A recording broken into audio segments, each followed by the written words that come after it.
ஹேரோட 3 ப்ராப்ளம்க்கு நான் 3 இலை சொல்ல போறேன்.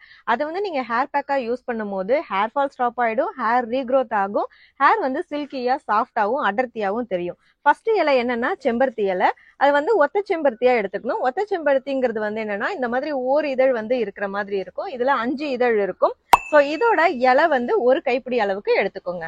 இந்த செம்பருத்தி இலையோட கொழகொழப்பு வந்து நம்மளோட ஹேரை சில்கியாவும் சாஃப்டாவும் மாத்தும். அது மட்டும் இல்லாம ஹேர் ஃபாலையும் ஸ்டாப் பண்ணும். செகண்ட் வந்து முருங்கைக்கீரை இலை. முருங்கைக்கீரை வந்து அயன் கண்டென்ட் ரொம்பவே அதிகமா இருக்கு. அதனால ஹேர் ஃபாலை வந்து டோட்டலா கண்ட்ரோல் பண்றதுக்கு ரொம்ப ஹெல்ப் பண்ணும். முருங்கைக்கீரை வந்து ஒரு கைப்பிடி அளவுக்கு எடுத்துக்கோங்க.